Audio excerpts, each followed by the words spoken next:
ఇక బీఆర్ఎస్ ప్రభుత్వంలో ఉద్యమకారులను అణచివేశారన్నారు టీజేఎస్ అధ్యక్షుడు ఎమ్మెల్సీ కోదండరాం. ఎమ్మెల్సీగా ప్రమాణ స్వీకారం చేయడం చాలా సంతోషంగా ఉందన్నారు.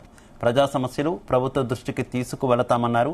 అమరవీరులు ఉద్యమకారుల ఆకాంక్ష మేరకు పనిచేస్తామంటున్న ఎమ్మెల్సీ ప్రొఫెసర్ కోదండరాంతో మా correspondent Satish face to face. ఉద్యమకారుడు ప్రొఫెసర్ కోదండరాం ఎట్టాగేలకు ఎమ్మెల్సీగా ప్రమాణ స్వీకారం చేశారు. ప్రజెంట్ మనతో పాటు ఉన్నారు, వాళ్ళతో మాట్లాడే ప్రయత్నం చేద్దాం. చెప్పండి సార్, 10 ఏళ్ల నిరీక్షణకు తెరపడింది.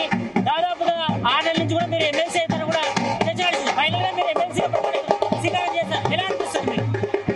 బాగుంది, తప్పనిసరిగా అది సంతోషదాయకంగా ఉంది.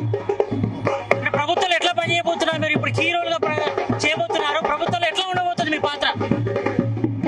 ప్రభుత్వంలో ఎట్లా ఉంటుందంటే, మేము కానీ ఒక ప్రజాస్వామిక తెలంగాణ నిర్మాణం కోసమే కలిసి పనిచేయాలనుకుంటున్నాం.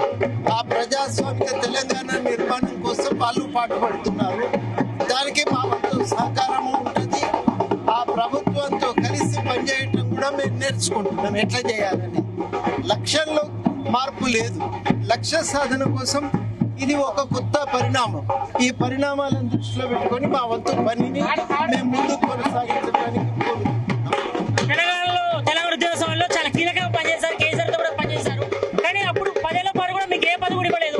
మరి తెలంగాణ కాంగ్రెస్ గవర్నమెంట్ వచ్చిన తర్వాత గవర్నర్ కోటాలు కూడా ఎమ్మెల్సీగా ఎన్నికయ్యారు కాబట్టి మరి ప్రభుత్వంలో మీ రోల్ ఎట్లా ఉండబోతుంది? తప్పకుండా నేను ఇంతసేపు చెప్తున్నది కూడా అదే కదా.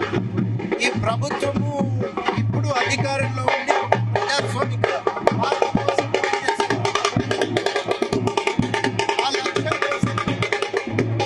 ఆ లక్ష్యం కోసం ఏం చేయాలనేది వాళ్ళు ఆలోచిస్తున్నారు, మేము ఆలోచిస్తున్నాం.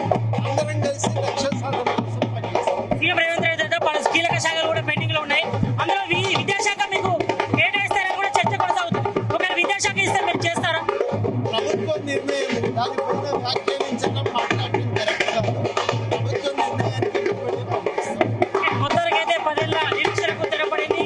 ఎమ్మెల్సీగా కోదండరాం ప్రొఫెసర్ ప్రమాణ స్వీకారం చేశారు. ఈ నేపథ్యంలో తన ప్రభుత్వంలో ఎటువంటి బాధ్యత ఇచ్చినా తను నెరవేరుస్తాను, ప్రజా సమస్యలపై తను ఎప్పటికీ పోరాటం చేస్తానని కూడా ప్రొఫెసర్ కోదండరాం చెప్తున్న పరిస్థితి కనిపిస్తుంది. కెమెరామ్యాన్ సాగర్ తో సతీష్, జీ తెలుగు న్యూస్, గన్పార్క్ నుంచి.